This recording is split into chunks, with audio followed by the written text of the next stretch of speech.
देखिए गुरु क्या चीज होता है। गुरु जी के विषय में 4 लाइन की भजन है, सुनिए। बाबा गुरु की चरनिया में नैया लगाया, अरे बिगड़ल करनिया के अबो से बनाया, बिगड़ल करनिया के अबो से बनाया। लेकिन कितने सुंदर शब्द दिए हैं। गुरु जी की चरनिया में नैया लगाया, बिगड़ल करनिया के अबो से बनाया। अरे गुरु ब्रह्मा विष्णु हूँ, गुरु हो महेश, अरे गुरु चाँद तारा हूँ, गुरु हो दिनेश, गुरु चाँद तारा हूँ, गुरु हो दिनेश।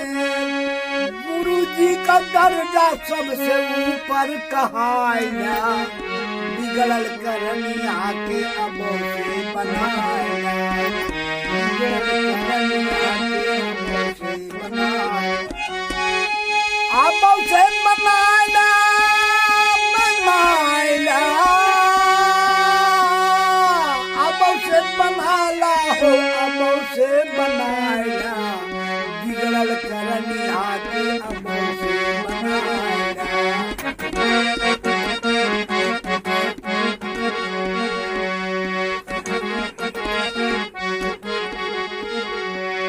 बिगड़ल करनिया के अबो से बनाया। ज्ञान के सगरवा में रोज नहलई है, ज्ञान के सगरवा में रोज नहलई है। शिक्षा प्रद बतिया से मन बहलई है, शिक्षा प्रद बतिया से मन बहलई है। सारा सुख चरनिया में, सारा सुख चरनिया में चरण दबाया, गुरु की चरनिया में नैया लगाया।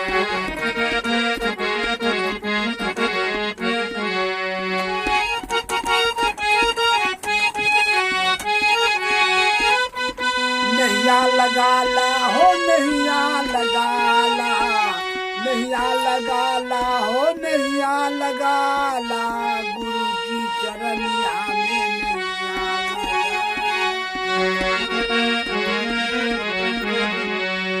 गुरु जी की महिमा ब्रह्मा विष्णु भी गाए, गुरु जी की महिमा ब्रह्मा विष्णु भी गाए।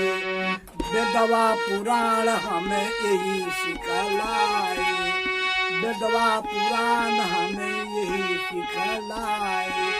अरे सुख के विधाता हुए देवता बनाया, सुख के विधाता हुए देवता बनाया, बिगड़ल करनिया के अबो से बनाया।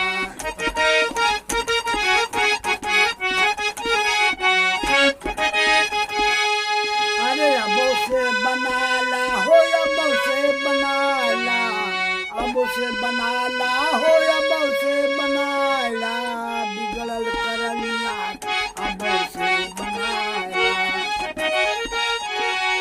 लेकिन आखिरी भाव है, जेकरे जीवन में नहीं गुरु जी का छाया, बाबा जेकरे जीवन में नहीं गुरु जी का छाया, हर घड़ी त्रास रही घरेलू रही माया, हर घड़ी त्रास रही घरेलू रही माया।